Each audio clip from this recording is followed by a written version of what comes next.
The Gay Meadow goalkeeper coach had Hart under his wing from the age of 8 or 9.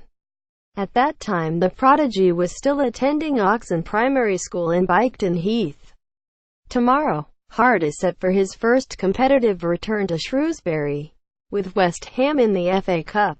Timmins, the man that England international Hart has praised for nurturing and kick-starting his stunning career, realized the talent of Hart when the shot-stopper turned 14.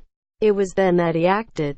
When he was 14 and there were a few clubs sniffing around him, we had to break a few rules to keep him, admitted Timmins, now goalkeeper coach at Blackpool, with whom he will visit Montgomery Waters Meadow on Wednesday for a Checkatrade Trophy knockout tie. We didn't really sign him properly until he was 14 or 15, but he kept training with us. The first team. I remember asking then manager Kevin Ratcliffe. I know it was against Plymouth. I said, "Kevin, we've got this young keeper. I think a lot of him and the other staff do. We're quite worried we might lose him. Can he go and warm up with the other keepers?" It was Ian Dunbaven and Paul Edwards or Mark Cartwright, and he warmed up with them. He was brilliant. He went in front of the crowd and you could see he fancied a bit of this.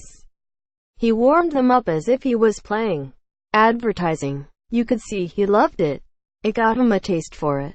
He soon signed after that. I'd like to know if he remembers that. And Shrewsbury fans watched the fledgling prospect appear for his boyhood club on 58 occasions, before Manchester City swooped with a £600,000 offer that eventually rose to £1.5 million. Hart made his debut in the conference season of 2003-2004, playing twice. His debut coming at Gay Meadow against Gravesend and Northfleet, in front of 2,869 fans. Then came the real breakthrough. At the back end of the following League Two season, Hart played the final 6 games, most as a 18-year-old, conceding just 4 goals for Gary Peters' side. Advertising. Timmins, 47, remembers the league debut well. A 3-0 home win against Oxford.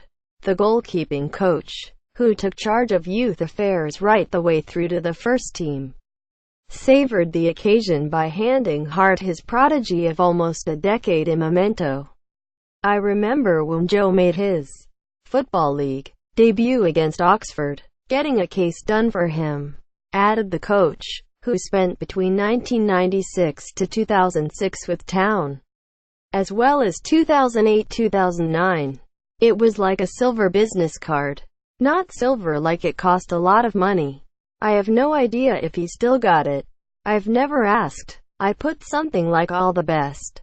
I remember buying it in Shrewsbury, getting it engraved in Shrewsbury. I had to do it quickly. We trained in the morning.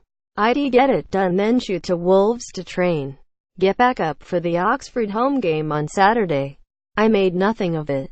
Just gave it to him before we went out to warm up." Perhaps Timmins can catch up with Hart tomorrow.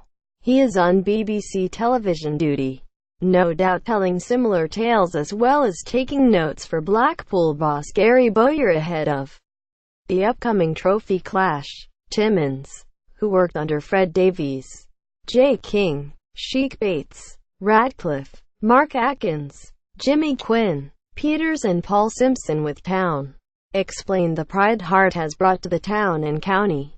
He said, "For what he's done, being part of the team to win the Premier League twice, the FA Cup, League Cup, twice, and playing Champions League football as well as for his country, it's amazing. He's made the town and club very proud. I guess his family still live up the road from the ground. It'll be great if he's picked. It's his family's town, a lovely town."